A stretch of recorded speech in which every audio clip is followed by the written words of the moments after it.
All right, what's going on, everybody? Welcome to the oil stream. Look at this, 11:59. We're even starting a little bit early today. Holy smokes.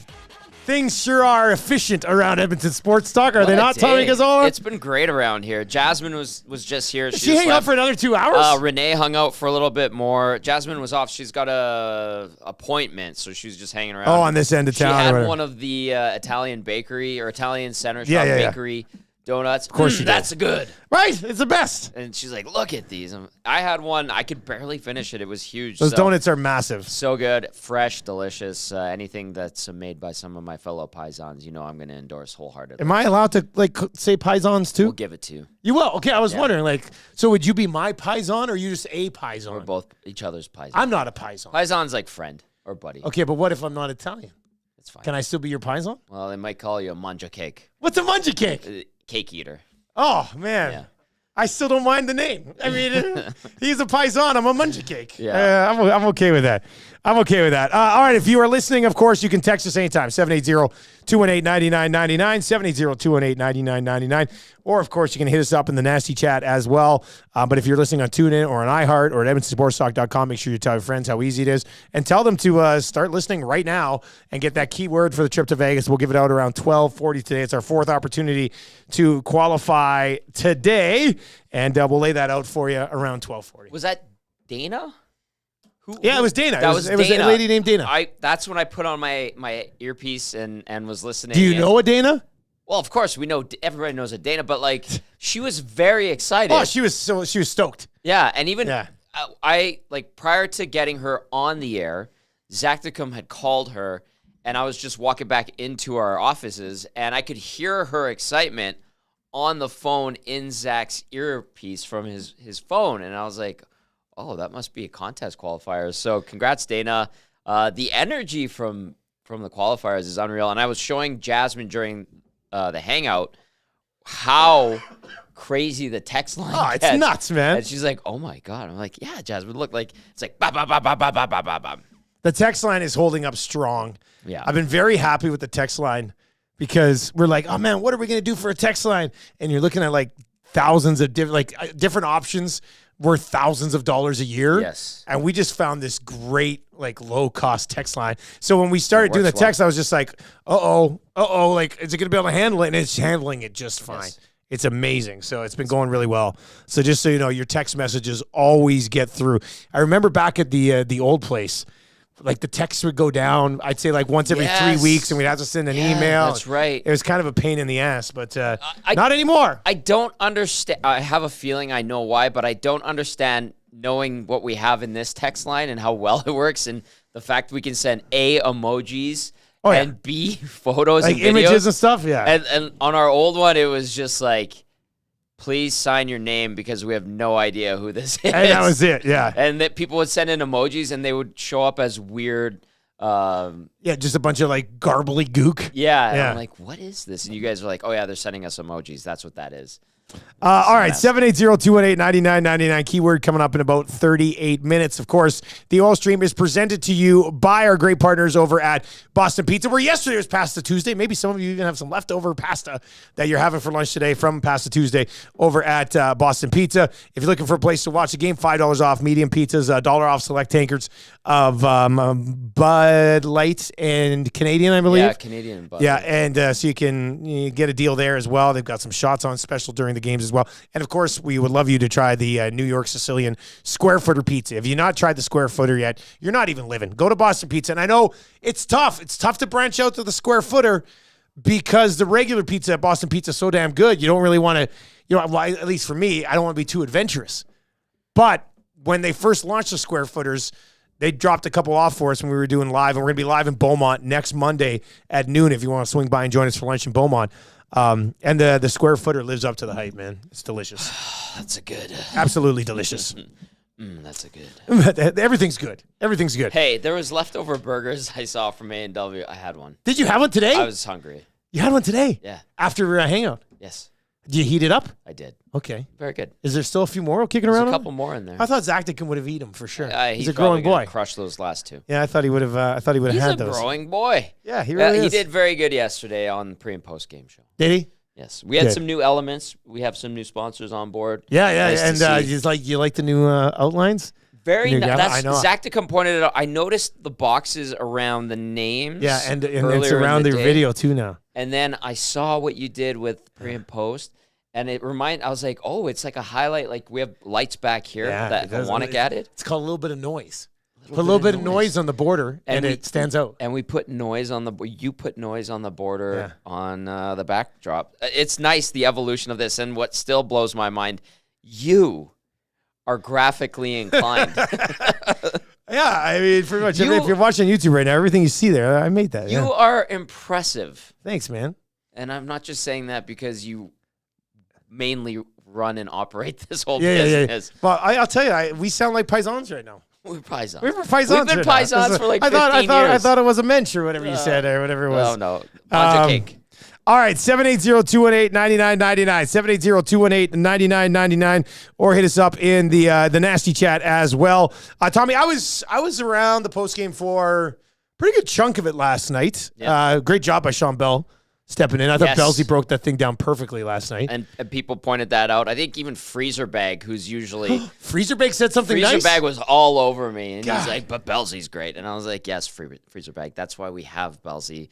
That's why he's a great teammate. Yeah. No, he was awesome, I thought, breaking it down last night. Was. Okay, so what was the feel last night? Because it was interesting. I thought Belsey, a win is important. A win is a win. Yeah. But, they didn't play well to get there. So That's fair.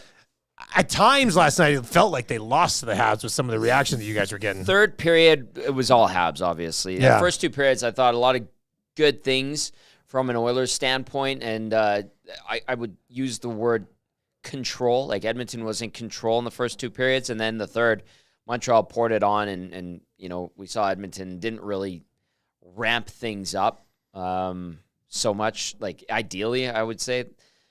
So there was a lot of listeners and viewers who were not satisfied with how they got the 2 points yesterday. I understand that because this is a team where the expectation level is super high.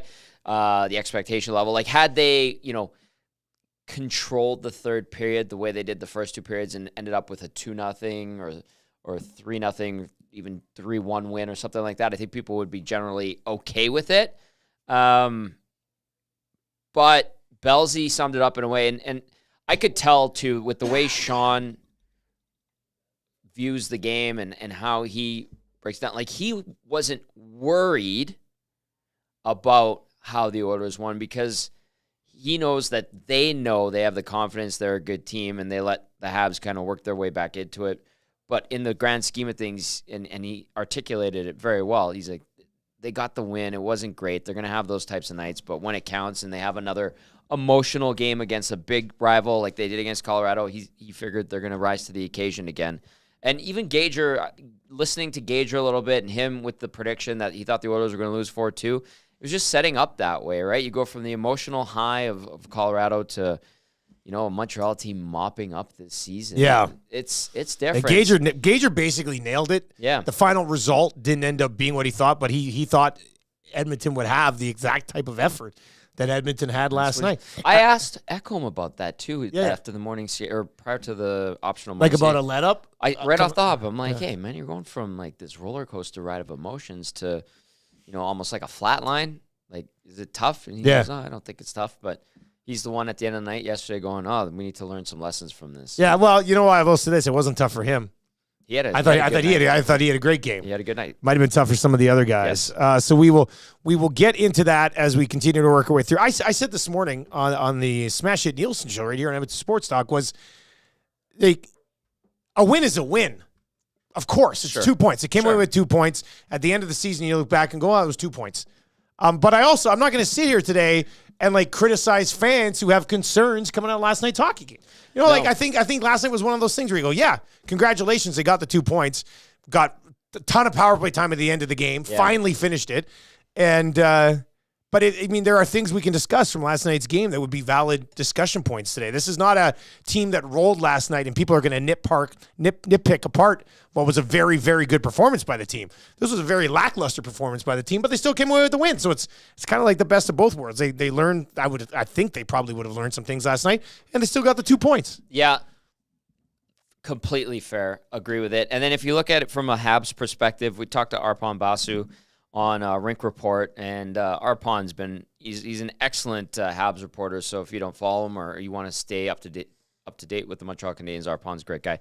He said that this is kind of Montreal's MO. Like, they've had a lot of close, exciting losses this season. I think yesterday was their 22nd overtime game of the season. So they work hard. They're young. They're tenacious.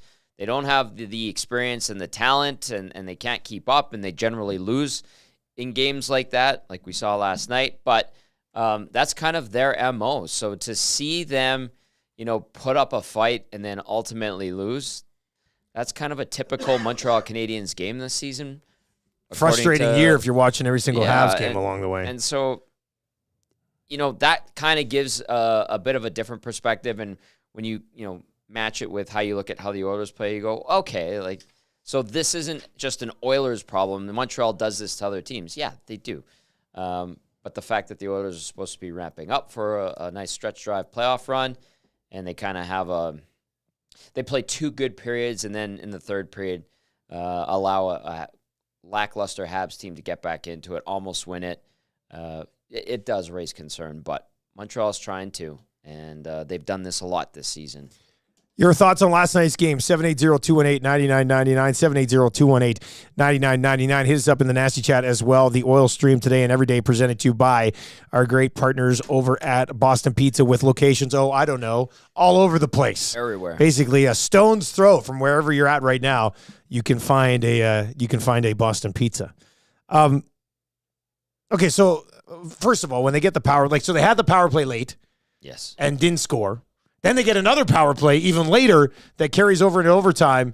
And when they got that one and they announced 4 minutes, I was like, well, they're winning this hockey game. There's Correct. no way they go another 4 minutes on the power play and not win it. And then the top unit comes out, doesn't win it. Second unit comes out, whatever they put together for a second unit of 4-on-3. Really nothing sort of going there. And then the top unit comes back out, a little bit of a scramble. McDavid finds Draisaitl, and he buries the winner.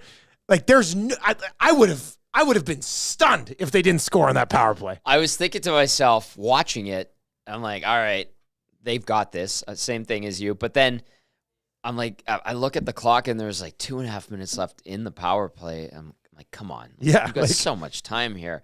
And they were struggling. They were getting a couple of looks, but it wasn't that clean. And Montreal was scrappy on that PK.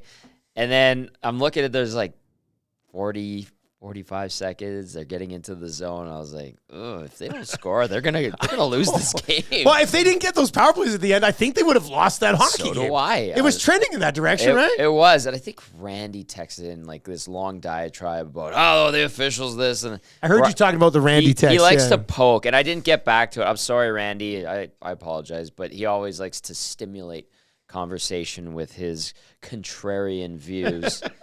You need those guys. And you need those guys. And there's a few people that didn't appreciate me reading some of the negative texts or the quote unquote dumb ones, but I'm trying to give people a full understanding of how there's differing opinions on the picture win. Of how people are viewing the game, exactly. Right? But I don't know. And there was questions yesterday why Nugent Hopkins on that first unit power play in overtime? And I thought to myself, I would have put Hyman instead out of Hyman. I was a little surprised when Hyman and Kane with Nurse and Ekholm. I didn't know if that was that really almost seemed like one that they threw together last second. They're like, who's our other good players? Okay, you 4 guys go. I would rather see Nugent Hopkins with Kane and then Hyman with the big dogs. But I'm sure they have some information, some statistics that would lead them to that decision. Doesn't make sense. It doesn't make any sense. It doesn't make sense. I mean, I would think it's do. Obviously the way they want to set up the power play with those main 4 guys as opposed to Hyman as a net front, I guess. But still, I would have taken a greasy Hyman goal in overtime. He's your leading scorer on the team by a significant margin. You probably have him out there on that unit. But they have a lot of data that we don't have access to, and they probably have their method to their madness. I don't know. I would have to ask people why they looked at using that couple of power play 1 and power play 2 units. But anyway. Gager and I have this running bit, and it came to fruition again last night. I don't know if you've ever been in, because we had so many different group texts going, but I think it was just Gager and I last night. When Draisaitl scores in overtime and shows zero emotion. What are we thinking here? I don't, like, I just, how can you, like, he didn't even smile. Like, there wasn't even a smirk like, oh, boy, dodged a bullet there. It was almost like he was angry. It's just, Gager, it drives. He's German. It drives Gager nuts. I know. He texted me last night. He goes, I'm furious right now. Like, how can you, and the same reaction, like, Draisaitl has a very stoic reaction to a lot of his goals. Yeah. But an overtime winner, and he just kind of goes, and like, I was just like, this guy it's almost like scoring in overtime is a pain in his ass. It's just, I did it. It blows my mind. I won the game but for us. You know him, obviously. Yeah. Like, that's just how he is. Like, because it pisses me off. I'm like, I get it. How are you not excited? We said this morning, imagine if like the entire 18,000 people were the same way and Draisaitl scored and they were all like, and got up and walked out. Some do that. Like, I just don't know how you can't be like even like this, like, yeah.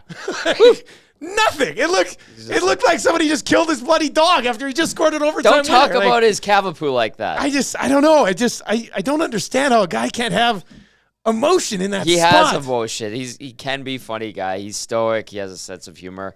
Like, you think naturally you'd be fired up. There are a couple of times, some games you guys text with all of us. Yeah. I know you guys have your own thing, And and we're it's like, why didn't he celebrate that? Yeah. Can I throw a theory yeah, at you you, can throw having the theory. known him for what, I'm not like going to 9 buy or into 10 it, but I years? want to All hear right. the theory.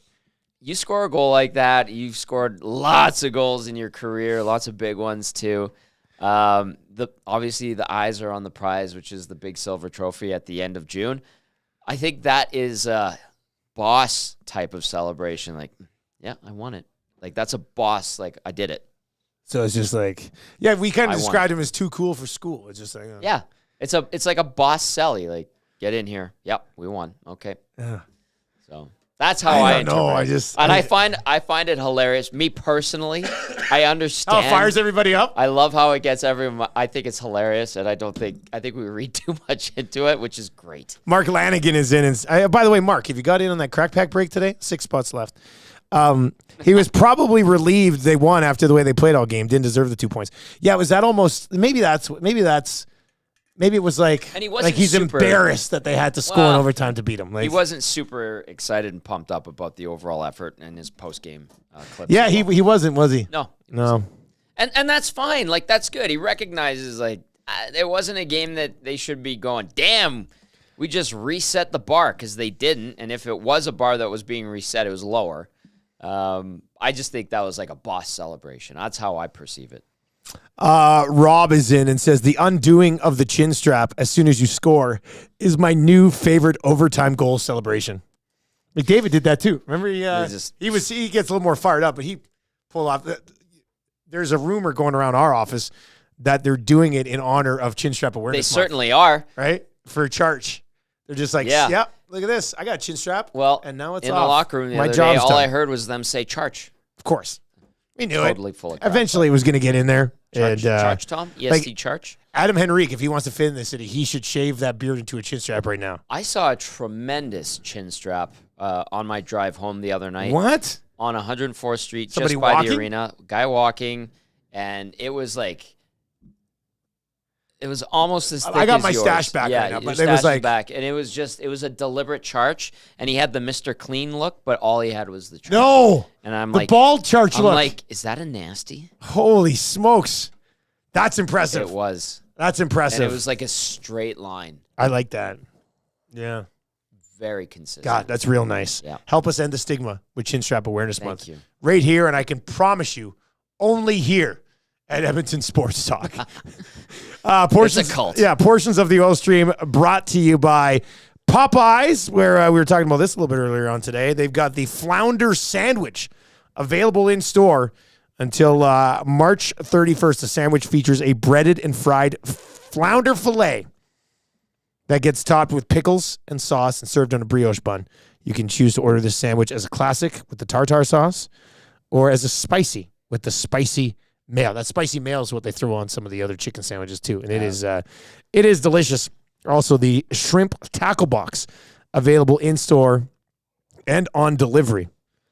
They'll be running that bad boy for $8.99. It's 8 pieces butterfly shrimp with the sauce, a regular side, a biscuit, and a medium drink for just $8.99. The shrimp tackle box available over at Popeyes. Tommy, coming out of last night's win, like we said, 2 points. It's a dub. We'll see what happens against Buffalo. We'll talk about that a little bit later on. What would you say? And this can come off of reaction that you saw last night in postgame or your personal opinion.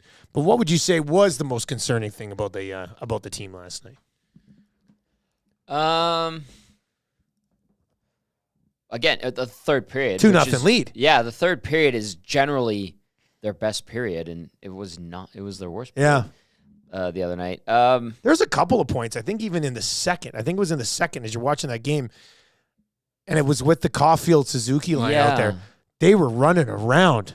It looked like a brief power play from Montreal, 5-on-5. I was reading Arpon's post-game article, too, and he said that just numbers-wise and the way it lined up, it looked like Knobloch was trying to get McDavid away from Suzuki's line. I think they only played a minute 40 against one another. I was blown away by that theory, and it might be true. But, if I'm rolling out Connor McDavid, I'm putting him up against anybody because I don't give a crap. Yeah. But for me, the concerning thing yesterday was just how they didn't really raise their level when Montreal started to bring it. Yeah. I felt like they just kept It was pretty doing noticeable. what they were doing in the first they just had it. They had it in first gear, and they just kind of left it in first gear for most of the night. Yeah, we're gonna. And in the end, they did. They did. Yeah. That's confidence. That's cocky hockey, but that's a big one. That to have me, a 2-0 lead against Montreal and then let it slide, and you could feel it coming. It was totally after 40 minutes, you could start to feel it coming. And you're like, okay, we'll go in, regroup, reset, come out in the third, and kind of put the hammer down here. And the exact opposite happened. Right. So I could see that. I could see why fans would be concerned with that. This text is in from Collingwood Rob today. It says, hey, boys, Montreal played us hard. All wins can't be gems. What should we take out of the game is how well Pickard has been playing. What about those idiot fans who fought each other in the exit after the game last night? People, it's just a hockey game. Show some class. And I had another, here we go. Sean asked about this too. I saw a video of fans fighting on the concourse. I think it's the one Belsey mentioned on air last night. Yeah, we talked about it. Amazing. A bunch of kids with no knowledge about throwing a punch. It looked like a mosh pit at a Guar concert. He follows it up with, last night was reminiscent of the Decade of Darkness Oilers. The Nuge Hall-Eberle line was like the Slavkovsky-Suzuki-Caulfield line, and they did enough to stay in the game, and then an OT penalty possibly away from sealing 2 points. That's a nice comparison. That's a nice comparison. Yeah, I like that. Arpon said the kind of something along the same lines. That's where the Habs are right now, and they're trying to find their consistency, and they have some good young pieces that are going to be the core of this team. The fight.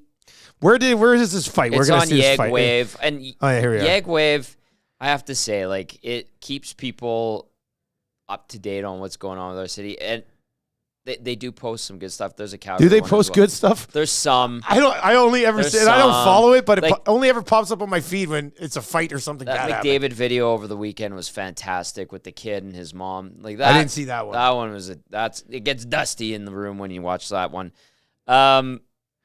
I just don't like, and I know it's later at night, but I just don't want, if I have Marshall at this game, I don't want to see him see these. I think there's a mom with her kid right these there jackasses. too. Take it outside. Yeah. First of all, Oilers fans fighting Oilers fans to me is the stupidest thing in the world. And I know people say stupid things at the games. I know people fuel up with alcohol at the games, and boys will be boys, but that's no excuse. You're in public space and you're fighting each other. It reminds me of the Game 1 loss to LA in the first round last year, and there was a monster brawl at Ice House. Tim and the security staff, Tim, Sam, Janet, the great team over there, they took care of it. And the best part was, and Cass had his wife Mandy there, and Cass, I remember it was a mess. Look at the fight. I had to throw to commercial at that particular junction of the show. I'd like to see it kind of come over and accidentally bump his wife, and then Cass goes, all right, I've got this. Boom, boom, Cass, boom, boom, boom. His eyes were like this. He was ready to go. He was, because he's the one who pointed. He's like, look behind you. And I'm trying to talk about the game, and all I hear is bam, bam, bam, bam. All the tables go flying. There's an 8-man brawl. And then what happened, so Mandy moves closer to Cass, and then what happens is a guy in an Oilers jersey runs behind Cass and absolutely sucker punches another guy in an Oilers jersey on the other side of Cass. And I'm like, what are you guys doing? The guy that got sucker punched gets up. These guys get the lawnmower going. The best part was the cops come in and they drag these two idiots out like little kids that got into a fight in the schoolyard. Just stop it. For the love of God, stop fighting each other and doing it at the arena. And it looks so bad for everybody. You look like an idiot. It'll always pop up online. And always. And that's, you should be embarrassed. That's all I'm going to say. There you go. This is an adult man over here saying you should be embarrassed. I mean, it does look ridiculous. Yeah. What are you really fighting over? Like you're know. in your mid-20s, early 20s. What really matters that you're fighting over? Yeah. Honestly. Yeah. Anyway. Guys, I don't think it was so much of keeping 97 away from Suzuki. It really felt like he wanted to look at Henrique against the top line to see if it was a legit shutdown line. Well, this is great. We got a lot to discuss coming out of this game. And that was just a line from Arpon's post-game article that I was like, okay, yeah. I don't know. But I think this guy makes a good point. Yeah. So let's discuss this. Yesterday, they bumped Kane up onto the top line. Mm-hmm. They moved Nuge down with Henrique. Overall, somebody texted in this morning on the Nielsen show and said that like the second, third, and fourth lines had 0 grade A 5-on-5 chances. So, I mean, I could see that from the way that game was. McDavid had like 9 shots. Like McDavid was kind of doing his thing. But what was like McLeod had no shots. Fogle had no shots. That Draisaitl, Fogle, McLeod line, for the most part, has been pretty good the last week. I've liked it so far. I was literally surprised, actually, that McLeod and Fogle got nothing in the hockey game last night. A lot of perimeter play, kind of. Yeah. I thought they had a good night against the Avalanche, too. I liked them against the Avalanche. Before, Draisaitl got bumped up. I liked the line. Same. Yeah. Fogle had that one try where he tried to drive to the net right off that face-off, and it kind of got knocked away and defended well, I thought. But so what were they trying to do? What were they trying to accomplish with the flipping of Nuge and Kane? I want to say they were trying to test some stuff out. Were they trying to get Kane going? Maybe. Are you trying to see what? The thing is, Nugent Hopkins, Henrique doesn't make a lot of sense. No, Ryan doesn't make a lot of sense with those guys. That line, when I saw it yesterday during warm up, and Jack tweeted it out, I was like, that doesn't work. Yeah. And that was did they have a full morning skate yesterday? No, they had an optional. It was an optional, and that's so not nobody the knew line that was that coming. skated together. Okay, that's what I thought, because I was like, wait a second. The practice was yesterday, and they had the lines the way they were. Then there's no morning skate, and then they roll out in the game and have Kane. Like, it seems strange that if they were going to go with that, why would they not have practiced with that? You don't need to hide anything from the Montreal Canadiens. This is not a playoff series. No. So that was a little strange to me. So do you think it was more about seeing Nuge and Henrique and what they could do? Maybe. Or get it? Because to me, unless you're going to leave Kane up there forever, if Kane gets going and then he goes back down to the third line, he's not going to keep going because he got going with Connor McDavid and then he's going to be back on the third line. So I don't know. It was really strange to me. Too much of the same on one line. Henrique with Nugent Hopkins and Ryan. Not a lot of grit. More finesse.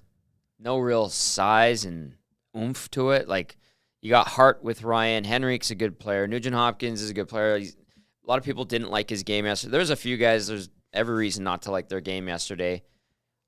To me, that line doesn't have a lot of appeal. So, to me, I would agree with you. So do you like against Buffalo? Do you think they run the same thing back out there? I doubt it. Brown probably gets back in. I would think so. Maybe because Ryan was getting in, they decided to try him with Nuge and Henrique, and then if they go back to Connor Brown, they go Brown and Kane and Henrique back together again.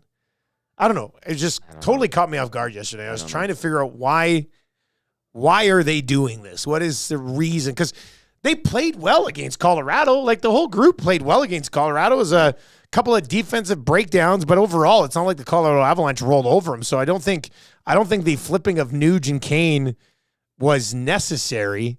So I'm interested to see why the coaching staff did it. Like, what was the main driving force behind that? But they're on the ice right now. Maybe we get that response later today. Yeah. When did they get on the ice? At noon? Yeah. Any line combinations tweeted out of there yet? Seen anything.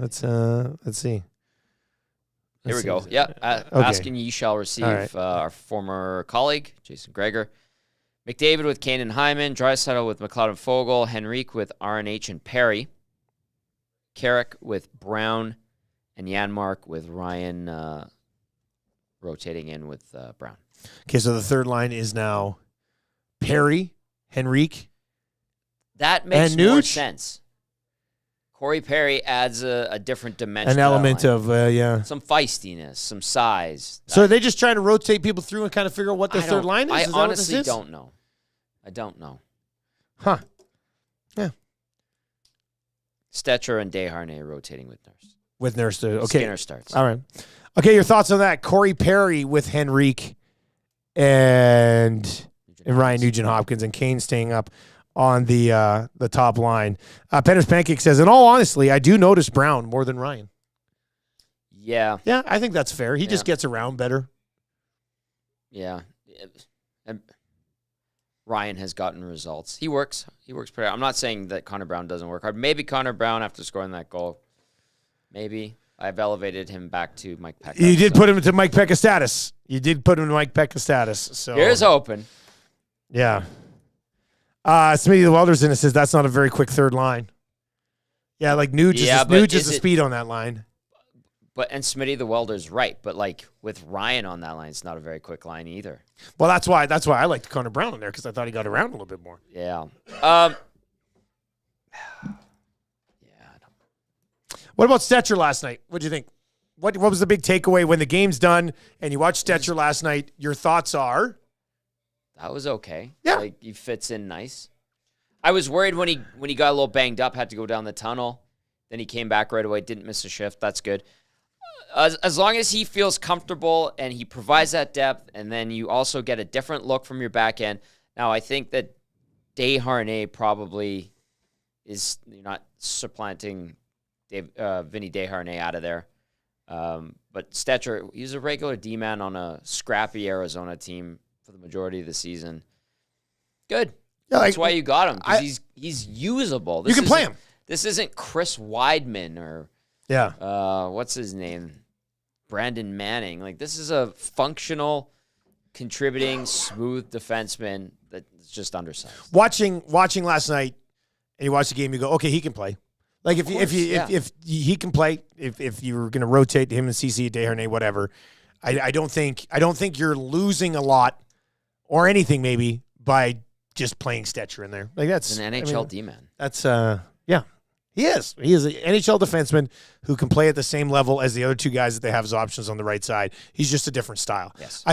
Good point. I thought at times yesterday, and it might have been on that one shift I was talking about where it seemed like in the second period, and it was the McDavid line out there, but it seemed like they were running around a little bit. It looked like at times, and I guess this should be expected because it was indeed their first game playing together, but I thought Stetcher and Nurse sometimes were having like some positional things like, oh, I'm over here. I think I should slide back over. Did you notice that too? Yes, like, you don't say. Yeah. Well, I mean, and Cass pointed that out about, because CC was taking a lot of heat, especially leading up into the trade deadline, and people are like, you got to upgrade him. Listen, I understand that thought, and that was an ideal scenario if they were able to upgrade him. But at the same time, they would have liked to upgrade. They tried to upgrade. He's had a better season than last year. Cody CC has, and then as Cass pointed out, a lot of the issues, or there have been instances this year where they looked at, you look at a goal that goes in, and you're like, what the hell is Cody CC doing there? And Cass would point out, he'd be like, actually, he was trying to make up for something Darnell Nurse did, getting out of position. CC's trying to read off of him. Nurse can be a tough defenseman to read off of sometimes because he does have a great skating ability. A little bit of a wild card sometimes. And he's a wild card because he makes some decisions where you got to kind of read off of him. So, yeah, to see Stetcher trying to figure out how to play with Darnell Nurse, and there's a little bit of a, not miscommunication, but it gets a little jumbled up at times, especially in their first go together in an actual game. Not at all surprising. I'd be okay seeing more of it, and we'll see how much more of it you actually get to see along the way. Portions of the oil stream brought to you by One Putt Virtual Golf. They are bringing back their four-man cash scramble. I'm going to call it their famous four-man cash scramble. It's the final one of the season. Guaranteed prize pool of at least $1,500. Regardless of the number of teams. The tournament will run from March 25th until April 7th. It only costs $250 for your team of 4 to get into this thing. It includes 4 hours of golf to complete your round, anytime within the tournament window. Previous tournament entry had 24 entries for a total prize of $2,400. So it could be up around that number again. It's a minimum $1,500 in prizing. Sign up closes on March 24th, so you got the rest of the week to get in on this. To learn more, visit www.oneputt.ca/scramble or visit their Instagram account at oneputtYEG. But could be a nice little prize pool there. Get some of the golf crew together and go out and take part in that 4-man scramble. Henrique and Carrick both had good impacts on the game last night. They're starting to settle in, which is great. I like Henrique isn't going to dazzle, but that was a nice goal. Drew the penalty, took that stick to the face. Right to the old face. Yeah, and it feels like those guys are starting to find their groove with the team, and that's all you can ask. And then I think with Henrique, too, as he gets acclimated and comfortable, we're going to start to see him try to make some plays a little bit more. And he even kind of alluded to it yesterday. He's like, basically, a lot of how the Oilers play in their systems, similar to what Anaheim does, but Edmonton executes better players, more experience, all that stuff. It's just a matter of getting comfortable, and maybe yesterday was an indicator. He's got, 2 points in his last 3 games now? And he's +1. He was a minus last night. It's coming. It feels like it's coming. And Carrick, meat and potatoes. He knows what he needs to do to stay in the lineup. I love that fight right off the bat. It's a good fight right off the bat. Pizzetta, there's a paisan for you. Oh, yeah, Pizzetta. A paisan, Pizzetta. The Pizzetta and paisan, yeah. There's nobody else on the team that would do that. No, and that... Right? There's nobody else on the team that's going to be like, you know what? We need a fight here to get things going. I'm going to go do this. Mm-hmm. So he's got that role. I mean, there's other guys who can scrap if need be. I don't think there's anybody who's going to go out and take that fight in that time. Yeah. And a good tilt, too. Yeah. I was driving home from Elizabeth's hip-hop dance recital last night. Ooh. By the way, she killed it. Are you a dad that kind of does the moves while your daughter's doing No, it? no, this is, look. You're like a little shimmy. Last night, and I'm sure if Gager's watching or listening right now, he's going to tell me just get out of it. Because he's been in dance for a long time. Miserable. I got a buddy down in Lethbridge who's in dance too, and it's a big-time commitment. But you want to see your kids do what they love. And so last night was my first, it was not even like a recital. It was just, we went to an old folks home over in Westmount. Mm-hmm. And all the old folks, I'll say it looked like my dream later on in life is to live in an old folks home with all of my buddies.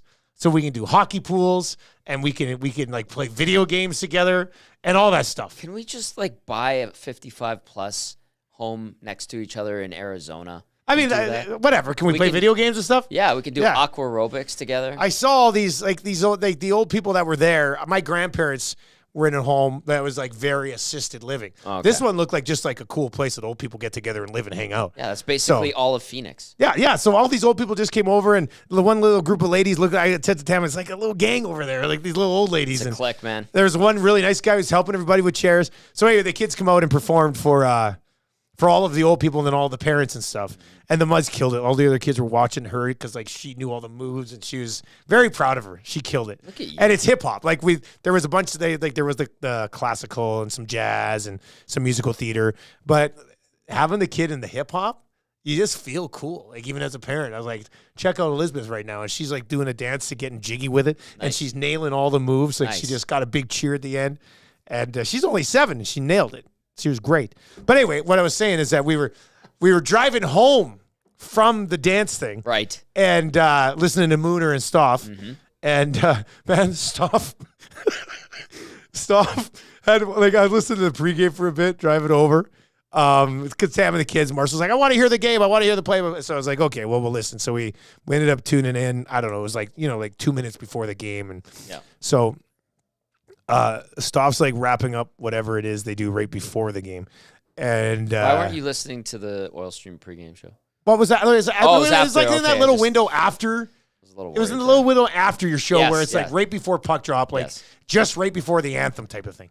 And so he goes, Stoff's line was saying something about Brendan Gallagher. And he goes, Gallagher, a 5th round pick, or a great 5th round pick. He goes, if only if only somebody in the organization would have been listening to somebody telling them to draft Gallagher. And I was like, oh, stop. You got to let that one go. Like Stoff was straight up like, if only the team would have listened to me and they would have drafted Gallagher. And I know, I mean, it was. Stoff can say that stuff, I guess. But I was like, oh, man, that's like a direct shot at everybody who's been running the team for a long time. Oh, he was on fire. He had some things to say the other day. I laughed. We don't need to say it. We don't need calls from Stoff. But I thought it was hilarious. He was just like, Brendan Gallagher, hell of a player. If only people around the organization would have been listening to somebody who was telling them to draft him back in the day. And I was just like, oh, man, Stoff, you nailed it. You nailed it. But anyway, what I was saying was I was listening to Mooner call the Carrick fight. This is where it all came from. And he called it great. Like, it was a good tilt. It was a good tilt. And Cam Moon, one of our buddies, nailed the call on the fight, Mooner. It was terrific. He loves a good scrap. That's a Northside Edmonton boy right there. He gets it, right? He gets he knows a good scrap. Through. All right, 780-218-9999, 780-218-9999. You can also hit us up in the Nasty Chat as well at it's in the Nasty Chat on YouTube. But we do have your keyword. Let's see here. I want to save this, but I know what do you got? We're going to lose it. Well, Propane Pimp. Remember, I want to get to Propane Pimp's text Propane Pimp about the pace of Brown and stuff. Yeah. I think it's a good conversation there as well. And Andrea says an EST 55 plus in Arizona would be hilarious and so much fun. Yeah, but 55 plus, I mean, that's 13 years for me. I know. I'm 42. I know. But it scares the hell out of me. A lot of those 55 pluses are 55 plus. There's a lot of old folks. Yeah, the older folks there. Yeah. All right, let's get to your keyword here for the EST Flyway to Vegas. If you are just kind of listening for the first time, you haven't got your hands wrapped around this contest, it's easy. Listen for the keyword 4 times per day. This would be the 4th of 4 today. Right here on Edmonton Sports Talk for your chance to win that trip to Vegas. 2 nonstop flights, 3 nights accommodations, tickets for a Cirque show, presented by FlyYAG and the LVCVA. Nonstop flights over 50 destinations. Your sports trip starts with a nonstop flight from FlyYEG. Visit www.flyYEG.com for more. Today's keyword here on the Oil Stream. You text this word in to 780-218-9999, 780-218-9999. The keyword today on the Oil Stream is Mantha. Mantha, as in pre-deadline day pickup. Anthony Mantha. Oh, I see what I want to. Yeah. You see what it makes it because it's a Vegas trip. Yeah. Plays for Vegas. Oh. That's the keyword there. Well done, Matthew. Text in Mantha. M-A-N-THA. T-H-A. M-A-N-T-H-A. If you're watching on YouTube, we have it up on the screen. If you can read, take that word and text it in to 780-218-9999. If you are listening on TuneIn or on iHeart or at EdmontonSportsTalk.com, just fire that word Mantha into the inbox at 780-218-9999. One of you will qualify. We'll give you a call here in about 8 minutes at the end of the Oil Stream today. Once again, the keyword is Mantha. It's still incredible to see how it just blows up. Oh, yeah, it's still wild. It's always going to be that way. Yep. Always going to be that way. Someone wrote in Mantua. Try that again. That's an autocorrect. That's an autocorrect. That's an autocorrect who's an NFL fan who texts Mantua. a lot in the offseason going, man, Tua can never stay healthy. Worked out pretty well. Mm-hmm. Mantha, M-A-N-T-H-A, to get in the mix for that Vegas trip. And, hey, tell your friends that Edmonton Sports Talk, first of all, has great content that is very easy to consume, and they're also giving away a trip to Vegas. We would appreciate that one. And we'll call a qualifier around 12:50. So stay by your phone. You do not want to miss that call, and we want you to be as fired up as Dana was a little bit later on. That was such a good call. I love that. Guys, Mac T is a great analyst. Yes. Yeah. He's a great man. Mac T's He's my workout buddy now. Are you working out with Mac T all the time? Yeah. He lives. We're now, all in the neighborhood. Do you just happen to go to the gym with him, or are you like, hey, Mac T, let's go work out? No, we live like right across the street from each other. Okay. And then we go to the same sessions usually once a week. Okay, what are these sessions that you go to with Mac T? Like, I'm just curious. Like, you're going. How old are you? 38. And how old's Mac T? 60 something. Yeah, so you're going to sessions with a 60-year-old? This guy he crushes it. MacT's an athlete, man. Yeah, well, obviously. But it's a workout for you all ages. You're pushed pretty hard. Like Joel Schreiber and Simon Bennett do these, and they push you really hard. They're very challenging. But MacT, like you don't lose that competitive edge and how you push your body when you're a high-level athlete like MacT was for a long time. And then the age range varies. Like you get a couple people in their early 20s, you get people in their 60s, and you don't have to. An all-inclusive workout. Yeah, but like it's intense, and Mac crushes it. Are you lifting things? Is it lifting, moving, running, everything? Like these guys, they don't mess around. And MacT's just there getting a sweat out. He doesn't, man. He doesn't complain either. He's a great man, and isn't he going to come in on the hangout? He's coming in on the hangout. That'll be a lot of him fun. and I have been talking about it. He says, "Tommy, whenever you need me." I'm like, okay. Yeah. So he coached the Spengler Cup team when I was there. He's a great That's man. when I kind of first got to know MacT really well. Yeah, that was good. So he just said whenever I'll be like, Mac, I'll pick you up if you need me to. Wow, that's nice. Yeah. He'll probably just drive himself because he doesn't want to listen to me ask him. I was going to say you have to drive him all the way in. Yeah. Okay, so Propane Pimp texts this in. We'll call a qualifier in about 5 minutes there. Brown does not play at a better pace than Ryan or Perry. He skates faster. By the moment the puck is on his stick, he slows down to the point he may as well be standing still. Watch the next game. He possesses the puck. He'll get caught within 2 strides. Ryan moves the puck quicker and adds similar penalty kill ability.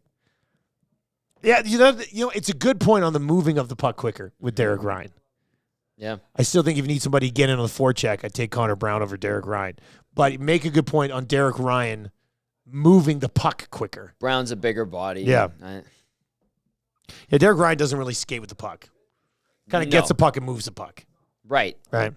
He executes better, though. And Propane Pimp, I agree with. And Corey Perry doesn't really do much with the puck either. Like he's a guy who gets to spots and causes issues for people. Yeah, like he gets the puck and moves the puck. Gets to the next place, tries to make a play, scores ugly goals. Corey Perry's not skating with the puck. No, not generally. But he does other things that could bring to a line as well. I do like the idea of this fun game of just continuing to rotate through third lines till you find one that you really, really, really like. I didn't mind what the third line. Like I thought it was okay before, but I liked Kane, Henrique, and Brown together. I like Perry on the third line. You do like ahead Perry on the of third Brown line. or Ryan, just out of principle. What do you think? 780-218-9999. 780-218-9999. People are wondering if MacT hits up Kelly's with you sometimes after work. MacT is around downtown a lot. I have not been to Kelly's. You see him out and about. Were you just going to say I've not been to Kelly's lately? Is that what you're just going to say? No, I've not been to Kelly's with MacT. Oh, yet. Okay. A couple other places, but no, he's a great guy. Actually, he was telling me about another place to check out, Bar Henry. It's called Bar Henry. Really nice, and it's like a fancy place.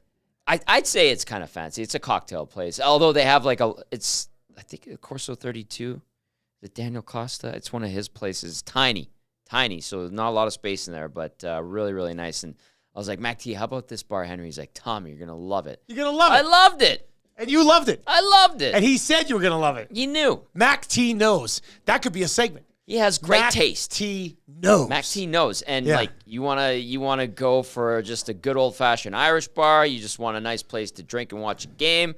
You want a fancy place for a cocktail. You want somewhere where you can get a good bite to eat. Like he knows where to go.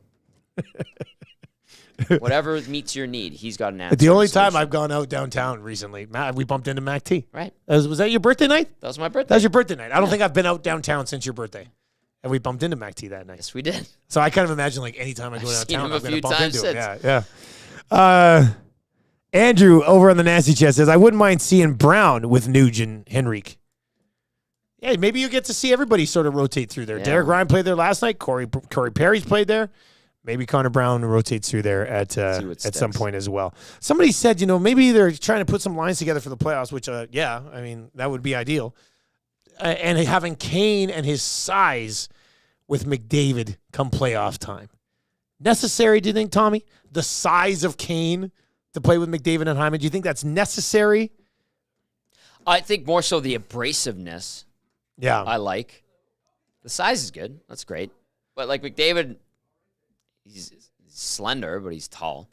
Yeah. Hyman's got tree trunks for thighs, like, and he's scrappy and he works for everything. I mean, he's going to go and get you a lot of the Tough on pucks that you need somebody to get. I like the idea of Kane and Perry on a wing. And people are saying too slow.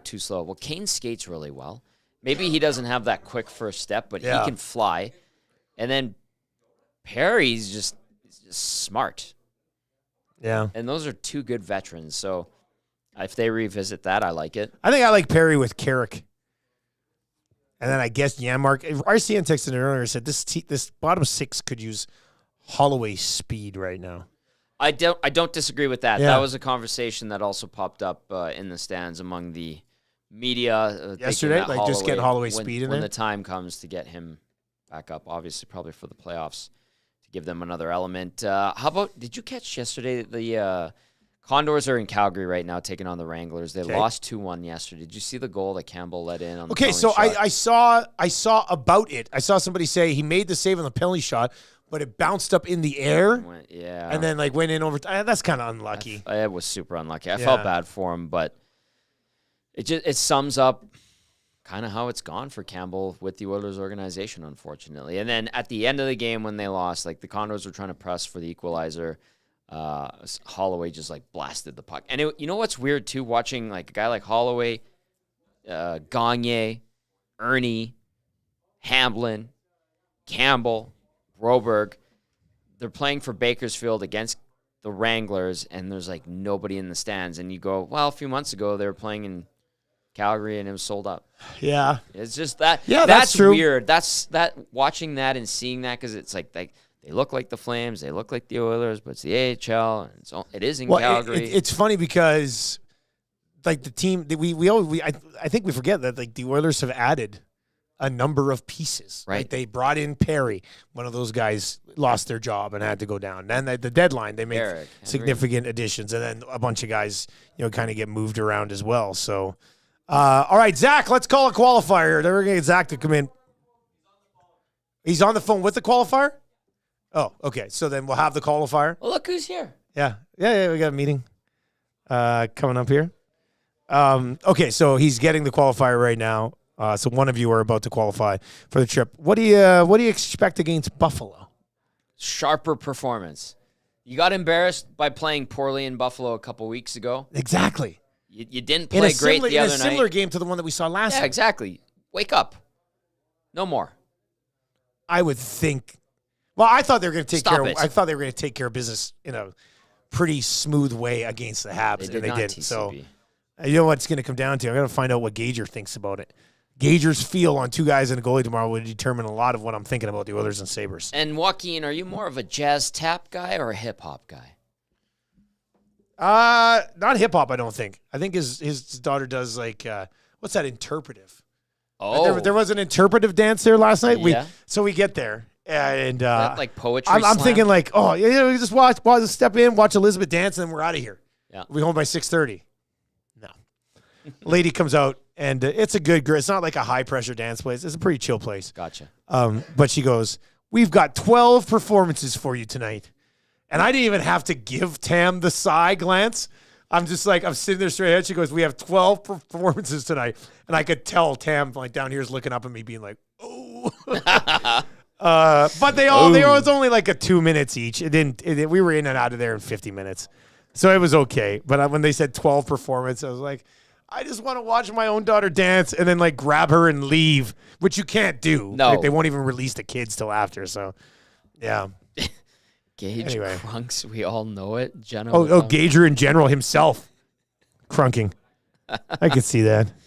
All right, Zach, who do we have qualifying? Final qualifier of the day. Jonathan. We got Jonathan on the line here. All right, let's go to Jonathan. Jonathan, congratulations, buddy. You are our final qualifier for today for a chance to win a trip to Vegas. Congrats, man. Thank you. Have you been to Vegas before, Jonathan?